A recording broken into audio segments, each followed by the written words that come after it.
Hoy vamos a adentrarnos en los bosques más densos y las montañas más remotas con 7 terroríficas historias relacionadas con Pie Grande. Prepárate para escuchar escalofriantes historias de esta legendaria criatura que habita en la naturaleza salvaje, dejando solo huellas gigantes y testigos aterrorizados para contar su historia. Y antes de que Pie Grande aparezca en tu ventana, aprovecha para suscribirte al canal, activar la campanita y dejar tu like. Esto ayuda mucho al canal y garantiza que no te pierdas ningún contenido terrorífico como este. ¿Vamos? Primera, huellas en la nieve. En las implacables montañas de Colorado, Dark Peak se erguía como un centinela helado contra el cielo gris de enero.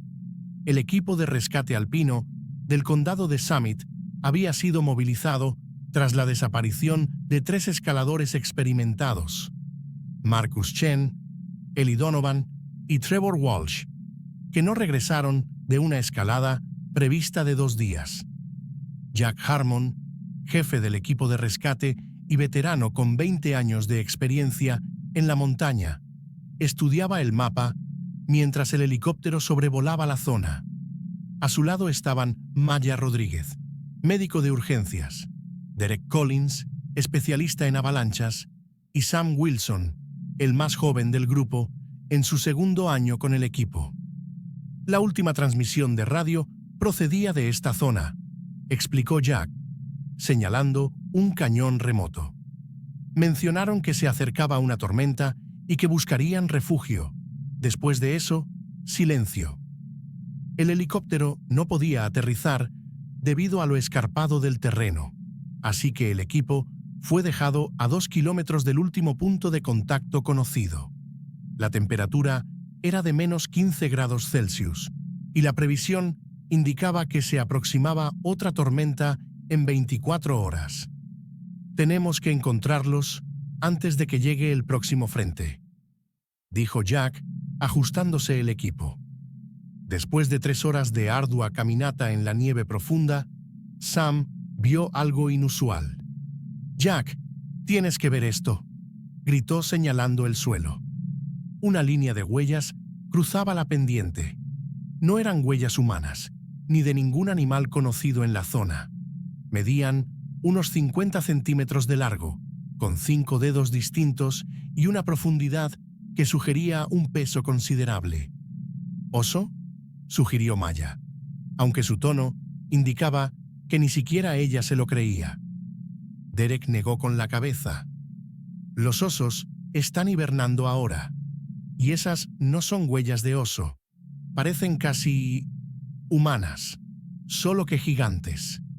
Jack, que había crecido oyendo historias de los nativos Ute sobre el hombre salvaje de las montañas, sintió un escalofrío que nada tenía que ver con el frío. «Sigamos con el plan. Nuestro objetivo son los escaladores desaparecidos». A medida que avanzaban, el desfiladero se hacía más estrecho y las paredes de roca y hielo se alzaban amenazadoras a ambos lados. El viento aullaba entre las formaciones rocosas, creando sonidos que a veces parecían gritos lejanos. Fue Maya quien encontró la primera prueba de la desaparición de los escaladores. Una mochila parcialmente enterrada en la nieve con la etiqueta Ellie Donovan. El equipo estaba intacto, sin signos de daños causados por animales o avalanchas. «¿Por qué alguien abandonaría su equipo de supervivencia?», murmuró. La respuesta llegó 1 hora más tarde, cuando vieron una figura solitaria sentada en la nieve, de espaldas a ellos, a unos 100 metros de distancia. «¡Mirad! ¡Es alguien!», exclamó Sam, que ya se acercaba a la figura. «Espera», ordenó Jack. Algo en sus entrañas hizo sonar las alarmas. Algo no está bien. Con unos prismáticos, Jack observó la figura inmóvil. Era Trevor Walsh, reconocible por su característico abrigo rojo. Simplemente estaba sentado en la nieve, perfectamente erguido, sin moverse. «Trevor», gritó Derek, «estamos aquí para ayudar». No hubo respuesta, ningún movimiento. El equipo se acercó con cautela. A 20 metros de distancia, Sam se congeló de repente. «Jack, las huellas», susurró.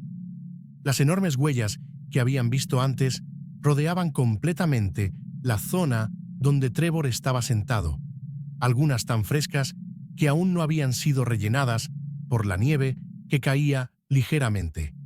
A 10 metros de distancia, la terrible verdad se hizo evidente. Trevor estaba muerto, su cuerpo congelado en posición sentada, los ojos abiertos fijos en el vacío. Y lo que era aún más inquietante, lo habían colocado deliberadamente así, como una macabra marioneta. «Dios mío», jadeó Maya, examinando el cuerpo. «Lleva muerto al menos 24 horas, y eso no fue un accidente». El cuello de Trevor tenía marcas de estrangulamiento hechas por manos enormes. Su cuerpo había sido cuidadosamente dispuesto, apuntando en una dirección específica, más profundo en el desfiladero. «Tenemos que salir de aquí ahora», dijo Jack, su voz traicionando el miedo que rara vez mostraba. Un sonido resonó en el desfiladero, algo entre un aullido y un grito, ni animal ni humano. Y luego otro sonido, una voz femenina, débil pero audible. «Ayuda. Alguien». «Es Ellie», exclamó Derek. «Está viva». La voz procedía de la dirección hacia la que apuntaba el cuerpo de Trevor. Jack vaciló, dividido entre el deber de rescatar y el instinto de supervivencia que le gritaba que se retirara. «Podría ser una trampa», dijo en voz baja. «Algo colocó a Trevor así a propósito, apuntando en esa dirección». «No podemos abandonarlo sin más», argumentó Sam. Después de un momento tenso, Jack asintió. «Iremos juntos, en formación compacta. Cualquier señal de peligro, nos retiramos inmediatamente». Avanzaron con cautela, armas tranquilizantes en mano. La voz seguía gritando, cada vez más débil. El desfiladero se abrió en un pequeño claro rodeado de coníferas. En el centro, otra figura, Ellie, aparentemente inconsciente en la nieve. Y alrededor del claro, más huellas gigantes, docenas de ellas, formando un círculo perfecto. «Es una emboscada», susurró Jack. «Sea lo que sea, nos está observando ahora». Como para confirmar sus palabras, una ramita se quebró en los árboles a la derecha. Todos se giraron, pero no se veía nada entre los pinos cubiertos de nieve. «Maya, Derek, coged a Ellie. Sam y yo os cubriremos», ordenó Jack.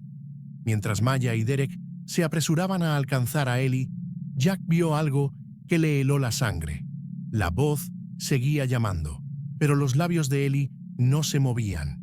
El sonido procedía de otro lugar, o de algo más. «¡Atrás! ¡Ahora!», gritó. Demasiado tarde. Una enorme figura emergió de entre los árboles. Más de 2,5 metros de altura, cubierta de pelaje oscuro, con rasgos vagamente humanos distorsionados en una máscara de hambre y odio. En una mano gigante sostenía la cabeza cortada de Marcus Chen, manipulándola como un grotesco ventrílocuo para producir las llamadas de socorro. 2. La última expedición. En el pequeño pueblo de Gilpin County, Colorado, el renombrado documentalista James Harlow preparaba lo que él llamaba su última expedición para capturar pruebas concluyentes de la existencia de Pie Grande. Tras 20 años dedicado al estudio de la criatura, 3 documentales premiados e innumerables expediciones fallidas, Harlow reunió un equipo definitivo para un viaje de 2 semanas por los densos bosques de las montañas rocosas. El equipo estaba formado por expertos cuidadosamente seleccionados. La doctora Sarah Chen, primatóloga escéptica; Mike Donovan, exmilitar y experto en supervivencia; Lucía Reyes, antropóloga especializada en leyendas indígenas, y Tom Wilson, veterano cámara que había acompañado a Harlow durante una década. Esta vez será diferente, prometió Harlow durante la reunión preparatoria. Tengo coordenadas precisas de una zona con actividad reciente, huellas gigantes, árboles rotos en patrones imposibles para animales conocidos y vocalizaciones captadas por mis micrófonos automáticos. La expedición comenzó con optimismo, equipados con cámaras térmicas, cámaras trampa, grabadoras ultrasensibles y equipos de última generación. El grupo se adentró en el bosque más denso del estado, donde no existía ningún rastro oficial. Al tercer día, encontraron la primera señal: un árbol joven retorcido y roto a 2 metros de altura, un patrón que Sara admitió que no se correspondía con el comportamiento de los osos ni de otros animales conocidos de la región. Cerca de allí, Lucía identificó lo que parecían ser marcas territoriales, piedras apiladas en formaciones antinaturales. Algunas tribus locales creían que los Sasquatch utilizaban estas formaciones para marcar su territorio, explicó, fotografiando las estructuras. Lo consideraban una advertencia de no avanzar. Harlow ignoró la advertencia. Esa noche, mientras acampaban, se produjo el primer incidente. Unos golpes rítmicos en los troncos de los árboles resonaron por el bosque, respondiendo unos a otros, rodeando el campamento. Mike reconoció el patrón como una táctica de asedio, similar a las utilizadas en operaciones militares. Sea lo que sea, nos está vigilando. Y no está solo, murmuró, comprobando su equipo. A la mañana siguiente, descubrieron que todas las cámaras trampa habían sido giradas hacia el suelo, desactivadas cuidadosamente sin sufrir daños, lo que demostraba un asombroso dominio de la tecnología. Las huellas alrededor de los dispositivos medían 50 centímetros, con 5 dedos distintos claramente visibles en la tierra húmeda. Al quinto día, Tom desapareció durante un rápido paseo para filmar el amanecer.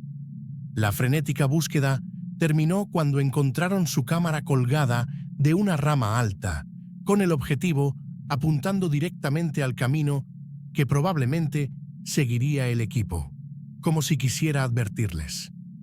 Las noches se convirtieron en un tormento de sonidos estratégicos, ramas que se rompían en puntos concretos, vocalizaciones que imitaban voces humanas lejanas, piedras lanzadas con una precisión aterradora cerca del campamento, pero que nunca alcanzaban a nadie directamente. Está jugando con nosotros, concluye Sara, con su escepticismo científico finalmente sacudido. Probando nuestros límites, estudiando nuestras reacciones. No es un comportamiento animal instintivo. Al octavo día, Mike no regresó de su ronda matutina. Solo encontraron su radio cuidadosamente colocada en medio del sendero, encendida y emitiendo estática. Los 3 restantes decidieron abandonar la expedición, pero descubrieron que les estaban guiando en círculos por falsos senderos y mojones movidos durante la noche. Lucía reconoció la táctica de desorientación descrita en antiguas leyendas. El Sasquatch confundía a los viajeros adentrándolos en su territorio. La 10ª noche, Lucía desapareció en su propia tienda, sin que ningún ruido despertara a Harlow o Sara, que dormían a unos metros de distancia. Los 2 supervivientes, ahora plenamente conscientes de que eran perseguidos por algo con una inteligencia táctica superior, hicieron un último intento desesperado de escapar. Sara, haciendo uso de sus conocimientos sobre el comportamiento de los primates, sugirió una estrategia: dejar las ofrendas y retirarse sumisamente, dando a entender que reconocían el territorio y no suponían ninguna amenaza. A la mañana siguiente, encontraron la fruta y el material médico que habían dejado como ofrenda intactos, pero reorganizados siguiendo un patrón preciso, una clara respuesta de que se había establecido la comunicación. Siguiendo una pista que parecía deliberadamente abierta para ellos, Harlow y Sarah encontraron finalmente la salida del bosque. En el límite de la civilización, una última sorpresa. El equipo de Tom, Mike y Lucía, cuidadosamente apilado, con todas las tarjetas de memoria y cintas extraídas, excepto una única grabación que quedaba en la cámara principal. La grabación final solo mostraba el oscuro bosque y durante un breve instante un par de ojos reflectantes que miraban directamente al objetivo antes de que una enorme mano, cubierta de pelo oscuro, apagara la cámara. La última expedición de James Harlow demostró la existencia de Pie Grande, pero las pruebas se quedaron en lo más profundo del bosque, junto con 3 miembros de su equipo, un precio que el documentalista nunca imaginó que pagaría por su obsesión. Tercero, el experimento. En las profundidades del Bosque Nacional Olímpico, en el estado de Washington, unas instalaciones gubernamentales, camufladas como estación de investigación medioambiental, albergaban el Proyecto Primate, nombre en clave del experimento biológico más secreto de Estados Unidos. Tras décadas de rumores y avistamientos, el equipo del Dr. Victor Stein había logrado lo imposible: la captura de un pie grande vivo. El espécimen, designado sujeto alfa, fue sedado y transportado a las instalaciones subterráneas en una operación nocturna en la que participaron helicópteros militares y un equipo de élite de las fuerzas especiales. Medía unos impresionantes 2,4 metros, pesaba unos 270 kilos y tenía el cuerpo cubierto de pelo castaño oscuro. «Estamos haciendo historia», anunció el doctor Stein a su equipo de 12 científicos, mientras observaban a la criatura inconsciente a través del cristal reforzado. El mayor avance antropológico desde Lucy. La doctora Elisa Chen, una reputada primatóloga, reclutada en secreto en el Instituto Smithsonian, no compartía el entusiasmo de sus colegas. Mientras examinaba los resultados de las primeras pruebas, algo la inquietó profundamente. La estructura de su cerebro, comentó durante la reunión del equipo al tercer día. El lóbulo frontal es proporcionalmente mayor que el de cualquier primate conocido, incluidos los humanos, y las lecturas de actividad eléctrica sugieren patrones de pensamiento complejos, incluso bajo sedación. «Fascinante», replicó Stein, sin captar la preocupación en su voz. «Más pruebas de que estamos ante el eslabón perdido». En las semanas siguientes, las pruebas revelaron más anomalías: una capacidad pulmonar extraordinaria, una fuerza muscular 5 veces superior a la humana y, lo más preocupante, una estructura laríngea potencialmente capaz de reproducir sonidos complejos, posiblemente el habla. El comportamiento del sujeto alfa también desconcertó a los investigadores. Incluso en cautiverio, mostró una aguda conciencia de su entorno, estudiando metódicamente a cada científico, cada cámara, cada entrada y salida de su celda reforzada. «Nos está analizando», insistió Elisa durante una acalorada discusión con Stein. «No como un animal curioso, sino como un prisionero que planea una fuga». «Está antropomorfizando al sujeto, doctora Chen», reprendió Stein. «Recuerde que, a pesar de su apariencia humanoide, estamos tratando con un animal». El punto de inflexión llegó el día 47. Durante un procedimiento rutinario para recoger muestras de tejido, el sujeto alfa fingió estar más sedado de lo que realmente estaba. Cuando el técnico se acercó con la aguja, la criatura le agarró el brazo con fuerza controlada, no para herir, sino para inmovilizar, mientras con la otra mano trazaba símbolos en el aire. Intentaba comunicarse, argumentó Elisa, revisando las imágenes. Tenemos que reconsiderar todo el protocolo. Esto no es un animal, es una especie inteligente. Stein, presionado por sus superiores militares para obtener resultados concretos, hizo caso omiso de las advertencias. Autorizó pruebas más invasivas, incluida la estimulación cerebral experimental. En la noche del día 53, durante una tormenta poco habitual que afectó a los sistemas eléctricos de la instalación, ocurrió lo inevitable. Los cortes temporales de energía crearon una brecha en los sistemas de seguridad, una brecha que el sujeto alfa parecía haber estado esperando. Las cámaras captaron su metodología precisa: desactivar las cerraduras electrónicas utilizando una tarjeta de acceso robada a un técnico desatento días antes y escondida en su abrigo. La alarma saltó a las 2:17. El equipo nocturno solo encontró una celda vacía y el cadáver del vigilante de seguridad, no mutilado por la rabia animal, sino precisamente incapacitado con aparentes conocimientos de anatomía humana. No está simplemente huyendo, se dio cuenta Elisa, analizando el patrón de movimiento de las cámaras de seguridad. Está cazando. En los oscuros pasillos de las instalaciones, iluminados únicamente por las luces rojas de emergencia, el sujeto alfa se movió con determinación. En primer lugar, desactivó el generador de reserva, sumiendo sectores enteros en una oscuridad total.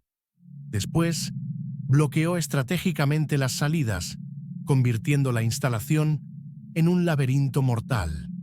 Uno a uno, los científicos y los guardias de seguridad fueron localizados. Algunos fueron simplemente noqueados y encerrados en habitaciones seguras. Otros, concretamente los que participaban en los procedimientos más invasivos, sufrieron destinos más oscuros y sus cuerpos fueron colocados como advertencia para los supervivientes. Cuando Elisa se encontró atrapada en su laboratorio, esperaba una muerte segura. En lugar de ello, se encontró cara a cara con el sujeto alfa, con sus inteligentes ojos fijos en los suyos. Con movimientos deliberados, la criatura señaló las notas de Elisa, las únicas que defendían sistemáticamente un trato ético y el reconocimiento de su inteligencia. Entonces, en un gesto que desafiaba toda comprensión científica previa, Piegrande cogió un rotulador y escribió con letras torpes pero legibles en la pared: no animal, personas. Cuando los equipos de rescate consiguieron por fin acceder a las instalaciones 18 horas después, encontraron a Elisa Chen, viva e ilesa. Del Dr. Stein solo quedaban sus gafas rotas, cuidadosamente colocadas encima de sus propios archivos clasificados, ahora expuestos y listos para ser descubiertos.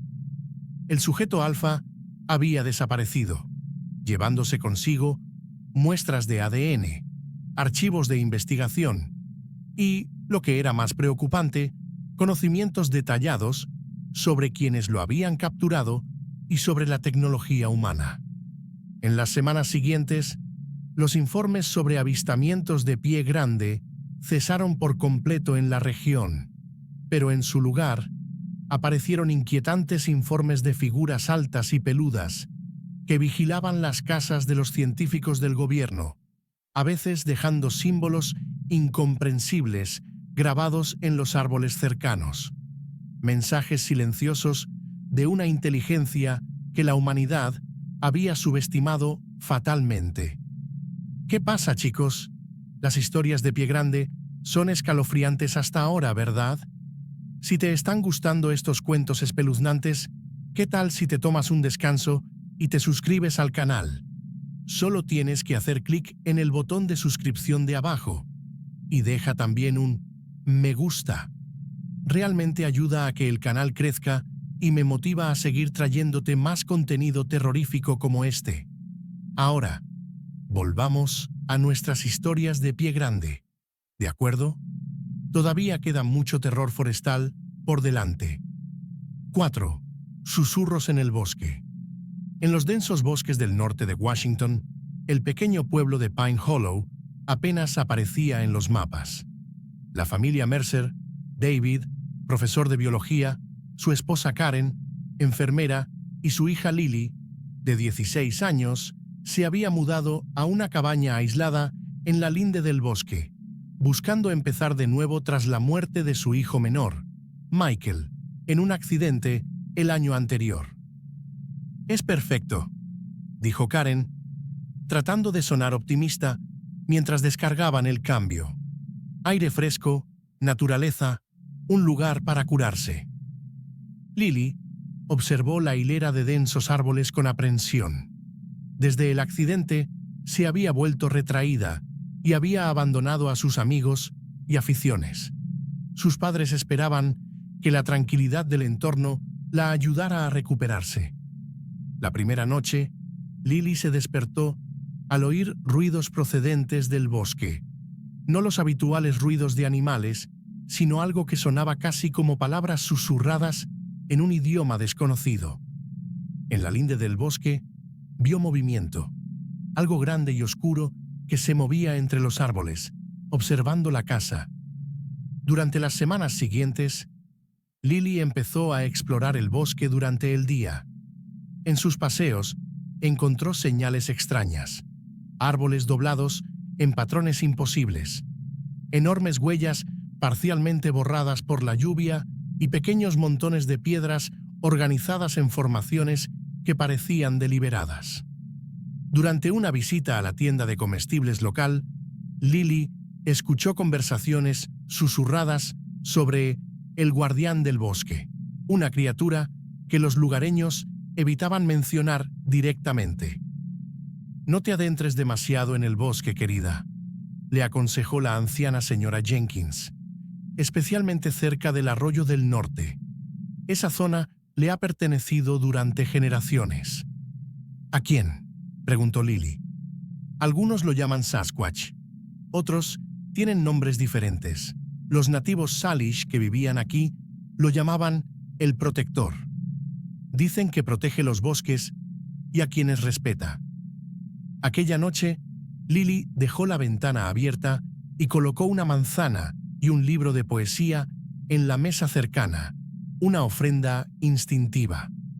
Por la mañana, ambos habían desaparecido, sustituidos por una pequeña escultura de madera que representaba un pájaro, tallada con sorprendente detalle. Los intercambios continuaron en secreto. Lily dejaba pequeños regalos y siempre encontraba algo a cambio: tallas intrincadas, piedras inusuales, una vez incluso hierbas medicinales atadas con fibras vegetales. Una tarde lluviosa, cuando sus padres se habían ido a la ciudad, Lily oyó suaves golpes en su ventana. Fuera, parcialmente oculta por las sombras, había una enorme figura de más de 2 metros de altura, cubierta de oscuro pelaje y con unos ojos profundamente inteligentes. En lugar de miedo, Lily sintió una extraña familiaridad. Lentamente, abrió la ventana.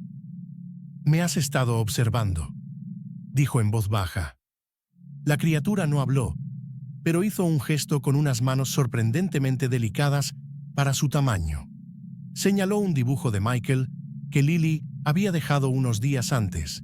Luego se tocó el pecho y señaló hacia el bosque. «¿Has conocido a mi hermano?», preguntó Lily, confusa. La criatura asintió, haciendo más gestos. Michael se había perdido en el bosque meses antes del accidente, durante una excursión escolar. La criatura lo había encontrado, protegido y guiado de vuelta a un lugar seguro sin ser vista nunca. Durante los días siguientes, Lily aprendió más cosas sobre la criatura, a la que llamó Guardián. A través de gestos y dibujos en la tierra, compartió fragmentos de su existencia solitaria.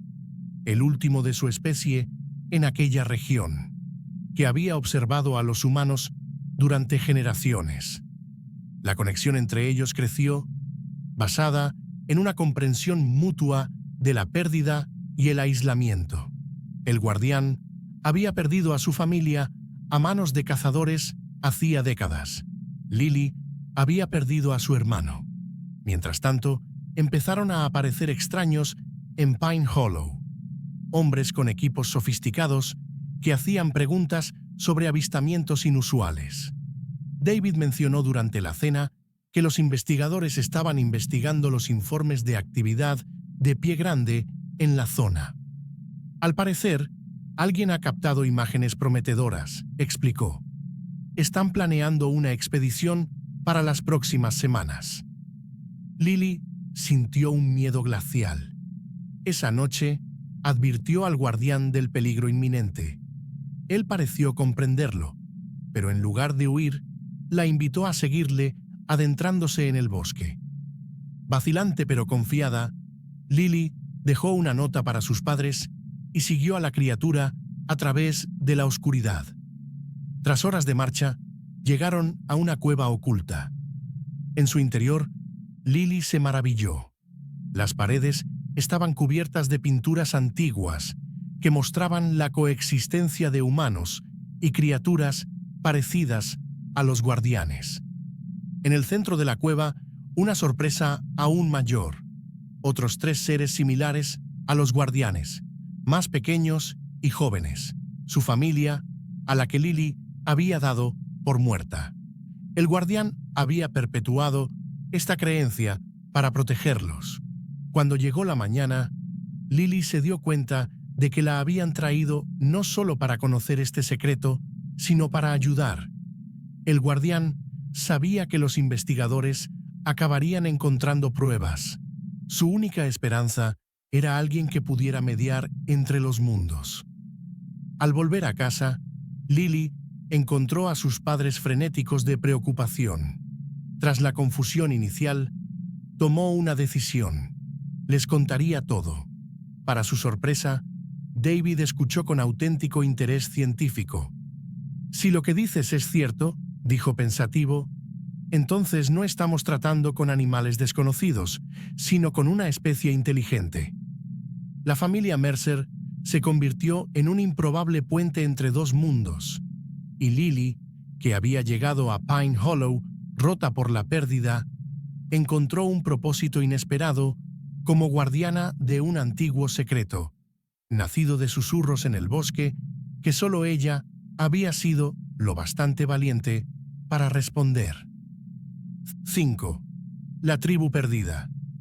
En las profundidades de la Amazonia peruana, donde el río Envira serpentea entre una densa vegetación, un equipo de antropólogos dirigido por la doctora Elena Vázquez acampa para estudiar tribus aisladas.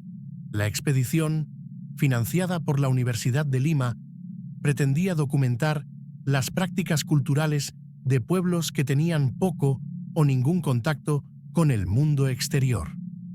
El equipo de 5 investigadores, Elena, el lingüista Marco Ruiz, el fotógrafo Thomas Klein, la estudiante de doctorado Camila Ortiz y el guía local Pedro Santana, llevaba 3 semanas navegando por los afluentes más remotos cuando encontraron señales de una comunidad indocumentada.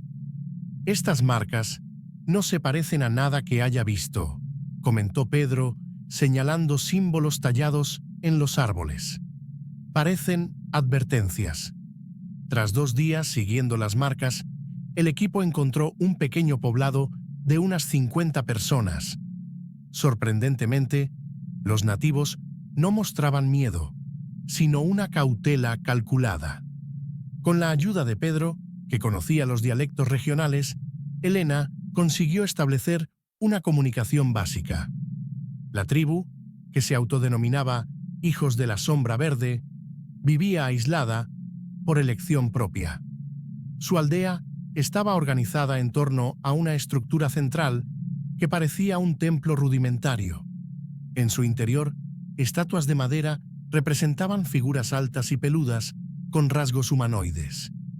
Llaman a estas figuras guardianes, tradujo Pedro tras hablar con el chamán de la aldea. Dicen que son criaturas ancestrales que protegen el bosque y a todos los que lo respetan. Durante los días siguientes, Elena documentó una mitología compleja. Según los nativos, los guardianes eran seres físicos, no solo espirituales, que vivían en lo más profundo de la selva. Descritos como criaturas de más de 2 metros de altura, cubiertas de pelo oscuro, con una fuerza sobrehumana y profundos conocimientos de la selva, castigaban a quienes no respetaban la naturaleza. Es fascinante lo parecida que es esta leyenda a los mitos de los Mapinguari en Brasil y de Pie Grande en Norteamérica, apunta Elena en sus notas. Pero para esta tribu no es un mito. Creen de verdad en la existencia física de estas criaturas. El chamán explicó que la tribu había vivido en armonía con los guardianes durante generaciones, siguiendo reglas estrictas. Nunca cazar más de lo necesario, nunca talar árboles centenarios y nunca entrar en ciertas zonas del bosque consideradas sagradas, los territorios de los guardianes.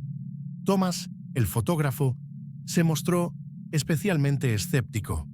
Probablemente inventaron estos monstruos para mantener el control social y evitar la sobreexplotación de los recursos, comentó durante una reunión del equipo.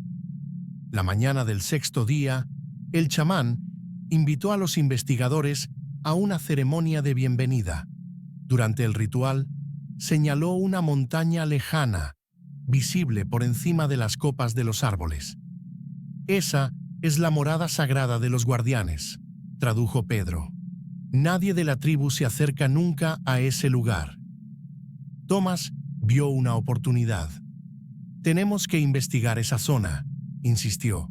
Si hay alguna prueba real de esas criaturas, estará allí.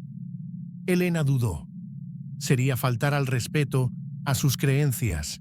Hemos venido a estudiar, no a interferir. Ignorando sus advertencias, Thomas convenció a Marco para que le acompañara en una expedición no autorizada a la montaña sagrada. Partieron antes del amanecer, prometiendo volver en 2 días.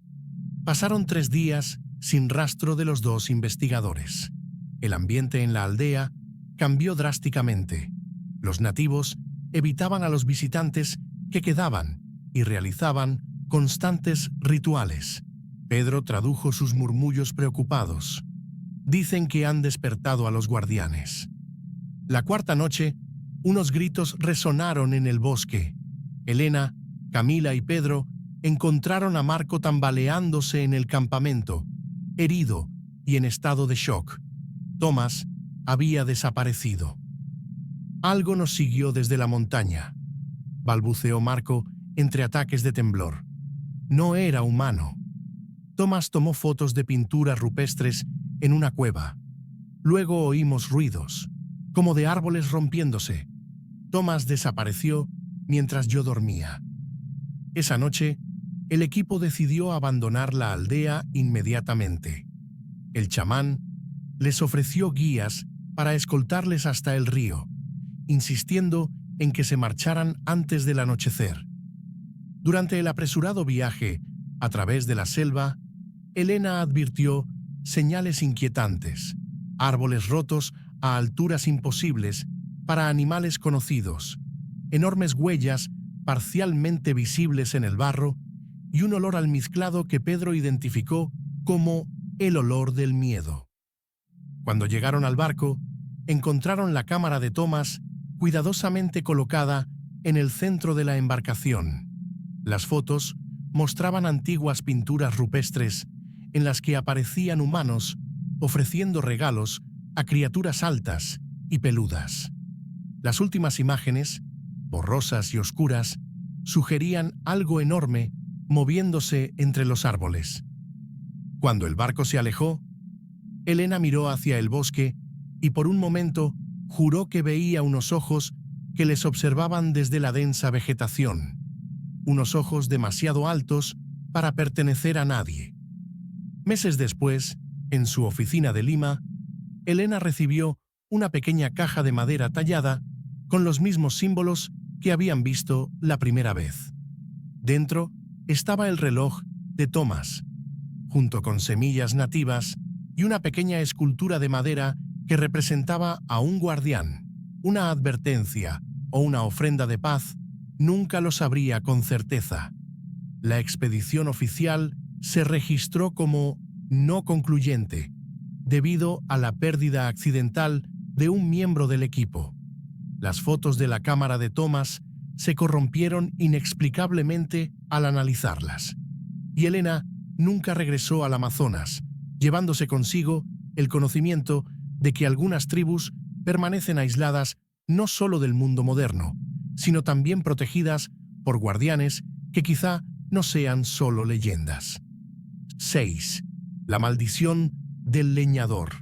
En un pueblo maderero, una antigua maldición habla de un leñador que se convirtió en una criatura salvaje tras masacrar una zona sagrada del bosque. Cada 50 años, regresa para vengarse de los descendientes de quienes explotan el bosque. En las montañas nevadas del norte de Oregón, el pequeño pueblo de Timber Creek ha prosperado durante generaciones gracias a la industria maderera. Fundado en 1873 por decididos pioneros, el pueblo estaba dominado por el imponente aserradero Blackwood, que daba empleo a casi la mitad de los habitantes locales. Lo que pocos residentes actuales sabían era la verdadera historia que se esconde tras la fundación de la ciudad. En 1873, el ambicioso leñador Ezekiel Blackwood dirigió una expedición para explorar una zona virgen de la selva, ignorando las advertencias de los nativos locales sobre el corazón sagrado de los árboles ancestrales. Esta tierra nos pertenece ahora, declaró Blackwood a sus hombres mientras talaban el primero de los gigantescos pinos centenarios. Dios nos dio estos árboles para nuestro beneficio. La devastación fue rápida e implacable. En solo un mes, el corazón sagrado había quedado reducido a tocones. Fue entonces cuando comenzó la tormenta, una ventisca sin precedentes que aisló a los leñadores durante semanas. Cuando por fin consiguieron volver a la civilización, solo sobrevivieron 5 de los 20 hombres, liderados por un Ezekiel Blackwood extrañamente cambiado. Los supervivientes contaron historias aterradoras sobre gritos en el bosque y una criatura peluda que cazaba a los hombres uno a uno. Blackwood silenció estas historias, atribuyendo las muertes al frío y a los lobos. El aserradero prosperó, y la familia Blackwood se convirtió en la más poderosa de la región. En 1923, exactamente 50 años después de su fundación, Timber Creek se enfrentó a una serie de brutales asesinatos. 7 hombres, todos descendientes de los leñadores originales, aparecieron despedazados en el bosque. Las autoridades culparon a un oso especialmente agresivo, pero los ancianos murmuraban sobre la maldición de Blackwood y una criatura que caminaba como un hombre, pero cazaba como una bestia. En 1973, el patrón se repitió. Esta vez, entre las víctimas se encontraba el entonces propietario del aserradero, Jonathan Blackwood, encontrado colgado de un pino con el cuerpo destrozado por unas garras imposibles para cualquier animal conocido en la región. Ahora, en 2023, la actual alcaldesa de Timber Creek, Rebecca Blackwood, descendiente directa de Ezekiel, se preparaba para las celebraciones del 150º aniversario de la ciudad. Como parte de las celebraciones, había autorizado la ampliación del aserradero a una zona hasta entonces virgen del bosque, la última porción de lo que antaño había sido el corazón sagrado. Mark Chen, el nuevo guardabosques, advirtió los primeros indicios preocupantes a mediados de enero. Árboles centenarios parecían rotos, no cortados o caídos de forma natural, sino retorcidos y destrozados por una fuerza tremenda. En la nieve había huellas extrañas, demasiado grandes para un oso, con 5 dedos distintos, como los humanos, pero con garras profundas. Algo va mal en el bosque, advirtió Mark durante una reunión del Consejo Municipal. Deberíamos suspender la expansión hasta que investiguemos.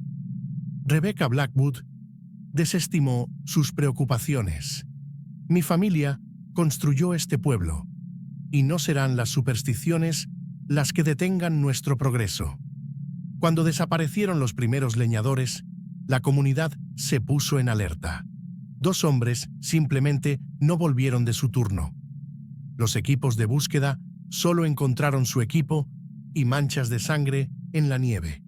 Mark, buscando en los archivos municipales, descubrió el patrón de 50 años y la historia original de la fundación del pueblo. En un diario conservado de uno de los supervivientes originales, leyó un relato inquietante. Blackwood cambió después de aquella noche en el bosque sagrado. Algo entró en él. Sus ojos a veces parecen salvajes, no humanos. Tengo miedo de lo que trajimos del bosque. Cuando Mark presentó sus hallazgos a Rebecca, ella reveló un secreto familiar guardado por generaciones. Ezekiel Blackwood nunca murió oficialmente. Tras fundar la ciudad, desapareció en el bosque durante una expedición en solitario. Su hijo se hizo cargo del negocio, afirmando que su padre había muerto de neumonía. Es solo una leyenda familiar, insistió Rebecca. Una historia para asustar a los niños desobedientes. Aquella noche, durante una fuerte nevada, algo atacó el aserradero.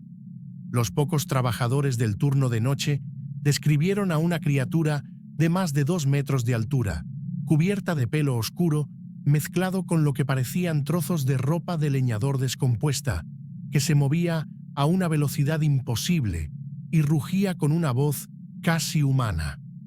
La criatura dejó un mensaje ensangrentado en la pared. Blackwood regresa. Mientras el pánico se extendía por el pueblo, Mark organizó una reunión con los ancianos nativos de la reserva cercana. El viejo chamán explicó la verdadera naturaleza de la maldición. Cuando Ezekiel Blackwood taló el primer árbol sagrado, el espíritu guardián del bosque se fusionó con él, transformándolo gradualmente en un ser híbrido, parte hombre, parte espíritu vengativo de la naturaleza. Cada 50 años, cuando la luna de invierno se vuelve roja, la criatura despierta para reclamar la sangre de los descendientes de quienes han violado el bosque, explica el chamán. La única forma de calmar su ira es devolver lo robado. Mark y Rebecca, una alianza improbable, se enfrentaban a una elección imposible: continuar con la tradición de explotación que sostenía al pueblo o enfrentarse a la ira de una criatura que era a la vez ancestral y una manifestación de la venganza de la naturaleza.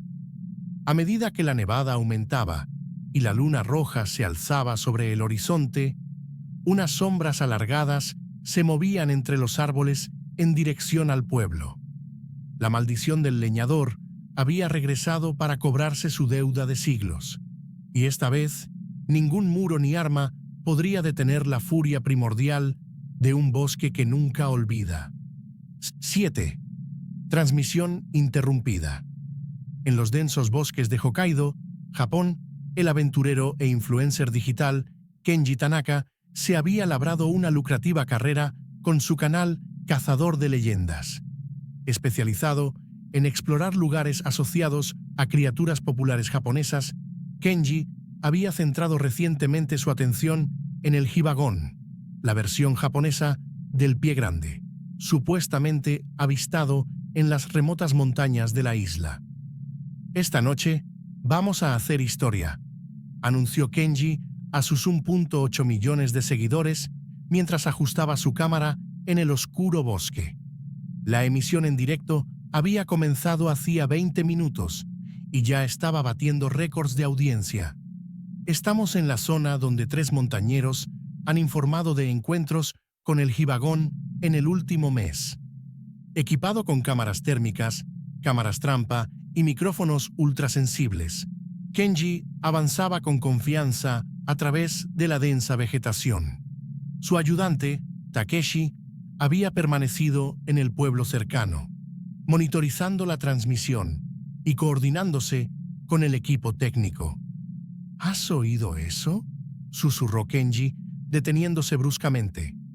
Una rama se había roto en la oscuridad, fuera del alcance de su linterna. Algo se mueve por allí. La cámara captó el momento exacto en que Kenji se volvió para investigar el sonido. Durante un segundo, la imagen tembló violentamente. Luego, silencio. La pantalla se congeló momentáneamente antes de oscurecerse por completo. Los espectadores, que al principio pensaron que se trataba de un problema técnico, inundaron el chat con preguntas. Takeshi intenta desesperadamente restablecer el contacto. Tras 20 minutos de silencio, alertó a las autoridades. El equipo de rescate encontró el campamento de Kenji a la mañana siguiente. Su tienda estaba destruida, el equipo esparcido en un radio de 30 metros. El suelo estaba manchado de sangre, pero no había cadáver. El smartphone de Kenji estaba roto y faltaba la cámara principal.